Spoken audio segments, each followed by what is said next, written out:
বিসমিল্লাহির রহমানির রহিম নাহমাদুহু ওয়া নুসাল্লি আলা রাসূলিহিল কারীম আম্মা বাদ। আজকের বিষয় কালিমায়ে তাইয়্যিবা। ইসলামের মূল ভিত্তি 5টি স্তম্ভের উপর স্থাপিত, যথা কালেমা, নামাজ, রোজা, হজ ও যাকাত। কালেমা না জানলে ও আন্তরিকভাবে স্বীকার না করলে কেহই মুসলমান বা ইমানদার হতে পারে না।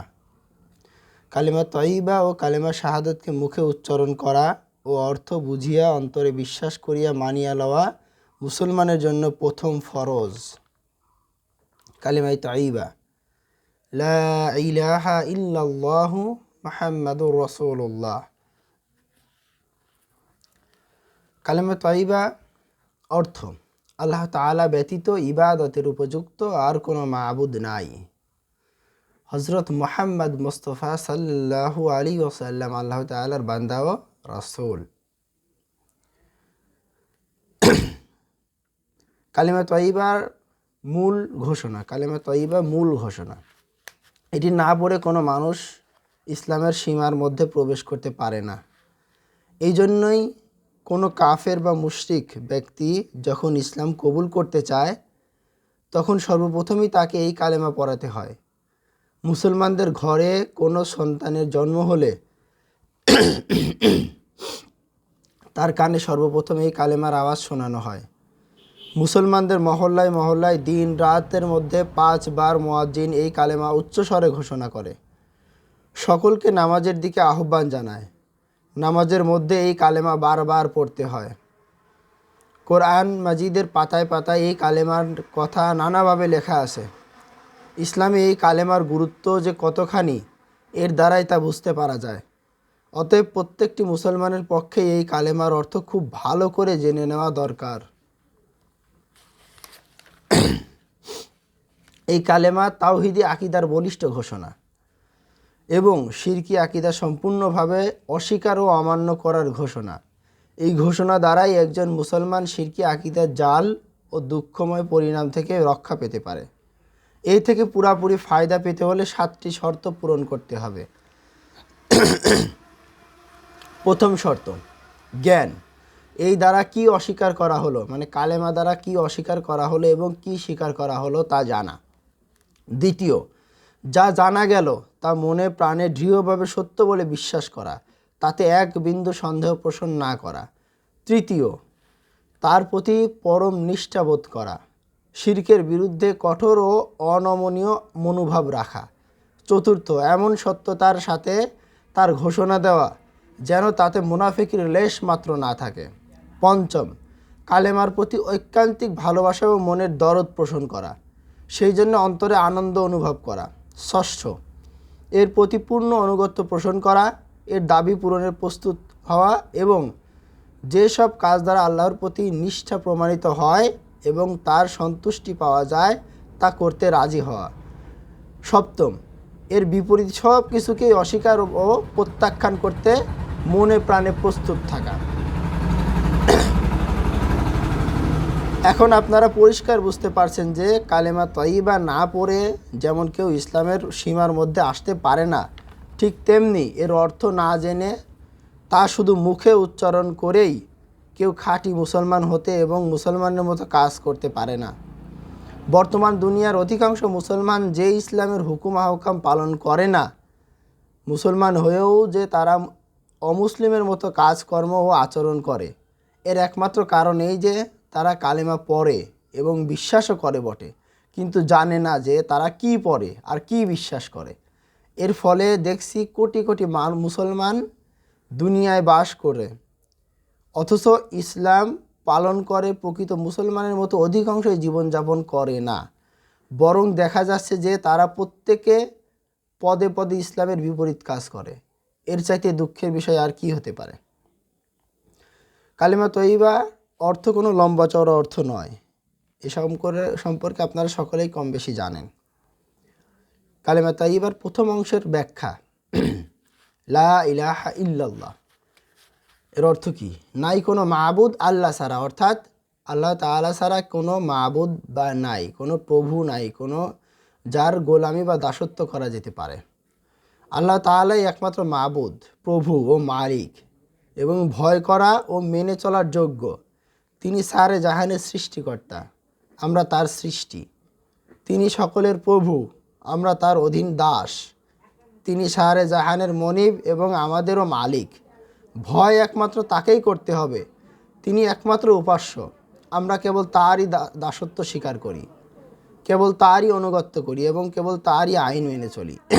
এই কালেমার দ্বিতীয় অংশ মুহাম্মাদুর রাসূলুল্লাহ। অর্থ, মুহাম্মদ সাল্লাল্লাহু আলাইহি সাল্লাম আল্লাহর রাসূল ও বান্দা।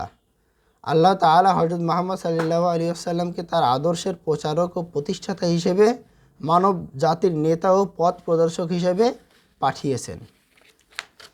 আল্লাহ তাআলা কোরআন মাজিদের বিভিন্ন আয়াতে কালেমা তাইয়্যিবার ব্যাখ্যা দিয়ে বলেছেন, যেমন সূরা বাকারা আয়াত নাম্বার 163 নাম্বার 63, তোমাদের মাবুদ তিনি একমাত্র মাবুদ, তিনি ছাড়া আর কেউ মাবুদ নাই, তিনি বড়ই ক্ষমাশীল ও মেহেরবান। এবং সূরা আনামের 102 নাম্বার আয়াত, তিনি তোমাদের আল্লাহ, যার কাছে উল্লেখিত রূপ গুণাবলী বর্তমান, তিনি ছাড়া আর কেউ মাবুদ নাই, তিনি প্রত্যেকটি জিনিসের সৃষ্টিকর্তা, অতএব কেবল তারই গোলামি করো, বন্দেগী করো, তিনি প্রত্যেকটি জিনিসের ব্যাপারেই দায়িত্বশীল। এবং সূরা ইউসুফের 39 এবং 40 নম্বর আয়াতে বলা হয়েছে, হে মানুষ, ভিন্ন ভিন্ন ও একাধিক মাবুদ স্বীকার করা ভালো, না একজন প্রকৃত শক্তিমান এবং সকলের উপর জয়ী মাবুদ ভালো? জেনে রাখো, এক আল্লাহকে ছেড়ে তোমরা আর যে মাবুদের নামের জিনিসগুলোর উপর ইবাদত করো ও বন্দেগী করো, তা কতকগুলো অর্থহীন নাম ছাড়া আর কিছুই নয়। আর সেই নামগুলো তোমরা নিজেরাই এবং তোমাদের বাপ দাদারা মিলে রেখেছে। আল্লাহ সেই সম্পর্কে কোনো যুক্তি প্রমাণই নাজিল করেননি, অথচ হুকুম দেওয়া ও আইন রচনা করার অধিকার ও ক্ষমতা এক আল্লাহ ছাড়া আর কারো নাই। তিনি সকলের প্রতি এই আদেশ করেছেন যে কেবল আল্লাহ ছাড়া আর কারো গোলামি ও বন্দেগী করো না। এই একমাত্র সত্য ও মজবুত দিন, জীবনযাপনের নিখুঁত সুদৃঢ় ব্যবস্থা, কিন্তু অনেক মানুষই তা জানে না। সূরা আজ-জুখরুফের 26 এবং 27 নম্বর আয়াত, তোমরা যাদের গোলামি ও পূজা উপাসনা করো, আমি তাদের সব কিছু থেকে নিঃসম্পর্ক হওয়ার ঘোষণা দিচ্ছি আর স্বীকার করে নিচ্ছি কেবল সেই মহান সত্তাকে যিনি আমাকে সৃষ্টি করেছেন। নিশ্চয়ই তিনি আমাকে পথ দেখাবেন। সূরা রাদ আয়াত 36 নম্বর বলা হয়েছে, বলো হে নবী, আমি অদিষ্ট হয়েছি যে আমি একান্তভাবে বান্দা হব, গোলামি করব কেবলমাত্র আল্লাহর, তার সঙ্গে কোনোভাবে শিরিক করব না। আমি তারই দিকে আহ্বান জানাচ্ছি এবং তার কাছেই আমার আশ্রয়, চূড়ান্ত পরিণতি। সূরা আম্বিয়ার 25 নম্বর আয়াত, হে মুহাম্মদ, তোমার পূর্বে যত নবী আমি পাঠিয়েছি তাদের সকলেরই প্রতি ওহির মাধ্যমে আমি এই আদেশ করেছি যে আমি ছাড়া আর কেউই ইলাহ বা মাবুদ ও প্রভু নাই, অতএব তোমরা সকলে কেবল আমারই গোলামি ও বন্দেগী কবুল করো। সূরা আরাফ 59 নম্বর আয়াত, হে জনগণ, এক আল্লাহ তাআলার গোলামি ও বন্দেগী কবুল করো, কারণ তিনি ছাড়া তোমাদের অন্য কোনো প্রভু বা ইলাহ নাই। আল্লাহ তাআলা প্রত্যেক নবী রাসূলগণকেই এই কালেমার দাওয়াত দিয়ে দুনিয়াতে পাঠিয়েছেন। যেমন 1, হযরত নূহ আলাইহিস সালাম তার সমকালীন জনগণকে লক্ষ্য করে বলেছিলেন, হে জনগণ, এক আল্লাহ তাআলার গোলামি ও বন্দেগী করো, কবুল করো, কারণ তিনি ছাড়া তোমাদের অন্য কোনো প্রভু বা ইলাহ নাই। 2, হযরত ইউনূস আলাইহিস সালাম তার সমকালীন জনগণকে বহুদিন যাবৎ তাওহীদের দাওয়াত দিয়েছেন, কিন্তু জনগণ তার দাওয়াত গ্রহণ করেনি। অবশেষে তিনি নিরাশ হয়ে দেশ থেকে চলে যান। পথিমধ্যে তিনি নদীতে পড়ে মাছের পেটের মধ্যে যেতে বাধ্য হন। এই মাছের পেটে বসে হযরত ইউনূস আলাইহিস সালাম এই দোয়া পড়েছেন, হে আল্লাহ, তুমি ছাড়া কেউ মাবুদ নাই, আমি কেবল তোমারই পবিত্রতা ও গুণ গরিমা বর্ণনা করি। 3, হযরত মূসা আলাইহিস সালাম নিজের সমকালীন জনগণকে আজীবন তাওহীদের দাওয়াত দিয়ে একসময় বলেছেন, আল্লাহকে বাদ দিয়ে তোমাদের অন্য আর একজন মাবুদ তালাশ করে আনবো কি? অথচ একমাত্র আল্লাহই তোমাদের দুনিয়ার সমস্ত লোকের উপর শ্রেষ্ঠত্ব ও সম্মান দান করেছেন। 4 হযরত সালেহ আলাইহিস সালাম নিজ সময়ের জনগণকে আহ্বান জানিয়েছেন এই বলে, হে জনগণ, কেবল আল্লাহ তাআলার গোলামি ও বন্দেগী কবুল করো, তিনি ছাড়া তোমাদের আর কেউ মাবুদ নাই। হযরত শুআয়ব আলাইহিস সালাম তার সমকালীন জনগণকে বলেছেন, হে আমার জনগণ, কেবল আল্লাহ তাআলার গোলামি ও ইবাদত করো, তিনি ছাড়া তোমাদের আর কোনো মাবুদ নাই। হযরত হুদ আলাইহিস সালাম যখন দাওয়াত দিলেন, বললেন, হে জনগণ, তোমরা কেবলমাত্র এক আল্লাহর গোলামি ও বন্দেগী করো, তিনি ছাড়া তোমাদের ইবাদত পাওয়ার যোগ্য আর কেউই নাই। তখন জনগণ বলল, তুমি আমাদেরকে এই কথা বলতে এসেছো যে আমরা একমাত্র আল্লাহর গোলামি বন্দেগী করব এবং আমাদের পূর্বপুরুষ যাদের বন্দেগী করত তাদের ত্যাগ করব। সূরা আরাফ আয়াত 36। হযরত মুহাম্মদ সাল্লাল্লাহু আলাইহি সাল্লামকে সম্বোধন করে আল্লাহ তাআলা বলেছেন, হে মুহাম্মদ, তুমি বলে দাও যে কেবল সেই আল্লাহই প্রকৃত মাবুদ, তিনি এক ও একক, এবং আমি নিজে তোমাদের শিরক মোটেই সমর্থন করি না, আমি এই থেকে সম্পূর্ণ দায়িত্বমুক্ত। সূরা আনাম আয়াত 19। তোমাদের শিরক অর্থ এক আল্লাহর সঙ্গে তোমরা আর যাকে যাকে মাবুদ গণ্য করো এবং যাদের পূজা উপাসনা করো, আমি কিন্তু তাদেরকে আদৌ স্বীকার করি না, বরং আমার ঘোষণা হলো, বলো, তিনি আমার রব, মালিক ও প্রভু, তিনি ছাড়া আর কেউ মাবুদ নাই, তার উপরেই আমার একান্ত ভরসা, আমি তার দিকে ফিরে যাচ্ছি। সূরা রাদ আয়াত 30। বলো, হে মুহাম্মদ, আমি তোমাদেরই মতো একজন মানুষ, কিন্তু আমার কাছে ওহী নাজিল হয়ে থাকে যে তোমাদের মাবুদ একমাত্র একজন। অতএব যে ব্যক্তি সেই এক মাবুদের সাক্ষ্য ও সন্তুষ্টি পাওয়ার আশা করে, তার পক্ষে এক মাবুদের নির্দেশ মতো কাজ করা, সৎ কাজ করা কর্তব্য, এবং সে যেন তার একমাত্র মাবুদের গোলামি ও বন্দেগীর ব্যাপারে কাউকে শরিক না করে। সূরা কাহাফ আয়াত 110। এভাবে কোরআন মাজিদের বিভিন্ন আয়াতে আল্লাহ তাআলা কোরআনে এই কালেমায়ে তাইয়্যিবার ঘোষণা দিয়েছেন।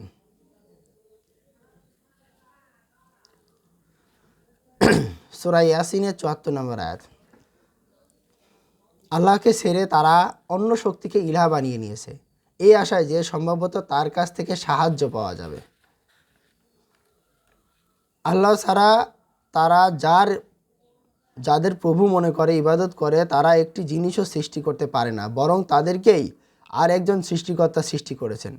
তারা মৃত, জীবিত নয়, তারা এতটুকুও জানে না যে তাদের কোন দিন কোন সময় পুনরুজ্জীবিত করা হবে। সূরা নাহল 20 এবং 21 নম্বর আয়াত এবং সূরা জুমার 3 নম্বর আয়াতে আল্লাহ তাআলা বলতেছেন, যারা আল্লাহ ছাড়া অন্য শক্তিকে মনিব ও পৃষ্ঠপোষক হিসেবে গ্রহণ করে এবং বলে যে আমরা কেবল এই উদ্দেশ্যে তাদের ইবাদত করি যে তারা আমাদেরকে আল্লাহর নিকটবর্তী করে দেবে, অর্থাৎ তারা প্রকৃত আল্লাহর কাছে পৌঁছার জন্য কৃত্রিম আল্লাহ বানিয়ে নেয়। সূরা ইউনূস আয়াত নম্বর 18। তারা আল্লাহ ছাড়া এমন সব জিনিসের উপাসনা করে তাদের উপকার বা ক্ষতি করার কোনো ক্ষমতাই যেসবের নাই। তারা বলে যে এরা আমাদের জন্য আল্লাহর কাছে সুপারিশ করবে। সূরা হামিম আস-সিজদা আয়াত নম্বর 37। দিন ও রাত, চাঁদ ও সূর্য আল্লাহর অস্তিত্ব এবং একত্বের নিদর্শন, অতএব কি চাঁদ কি সূর্য এর কোনোটিকেই সিজদা উপাসনা করো না, কেননা এগুলোতে প্রকৃত আল্লাহর অস্তিত্ব অসীম কুদরতের প্রমাণ, এগুলোকে সিজদা করে তো কিছুই লাভ হবে না।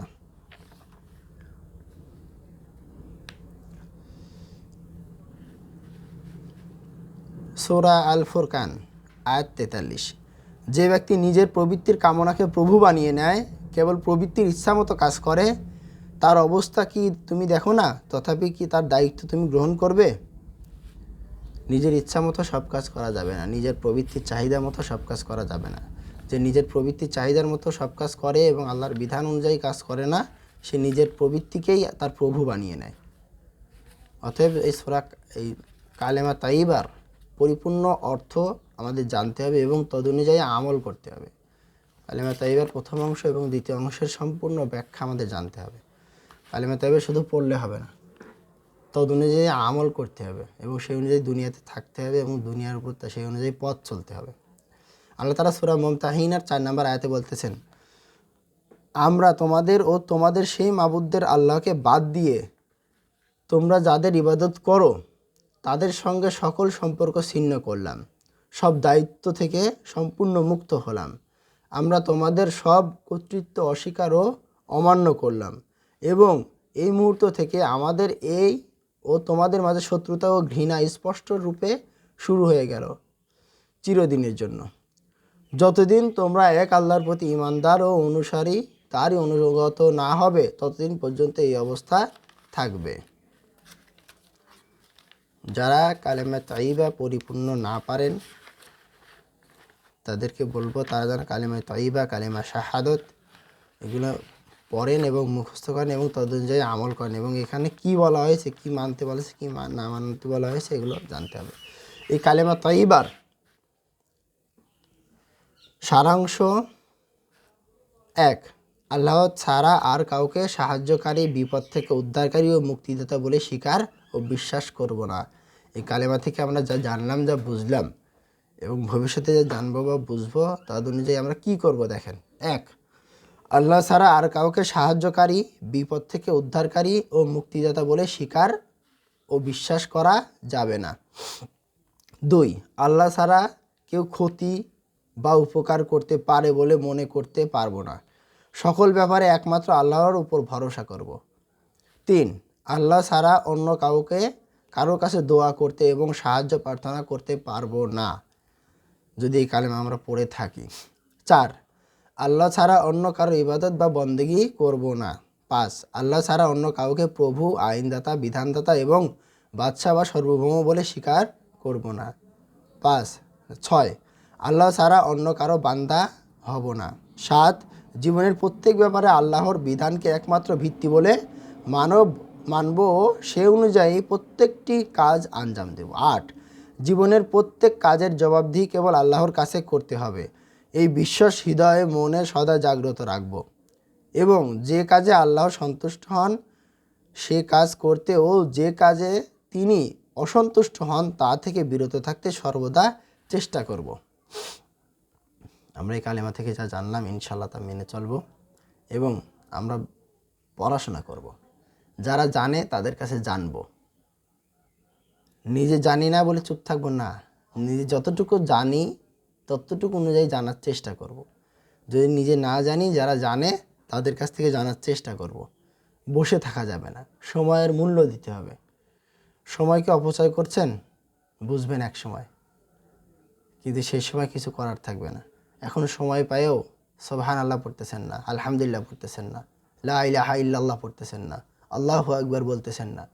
সময় কাটাচ্ছেন মোবাইলে, সময় কাটাচ্ছেন বিভিন্ন কথাবার্তায়, সময় কাটাচ্ছেন গীবদের মধ্যে, সময় কাটাচ্ছেন একে অন্যের আলোচনা করে, সময় কাটাচ্ছেন খেলা দেখে, সময় কাটাচ্ছেন ফেসবুক, ইউটিউব, ইন্টারনেট চালিয়ে।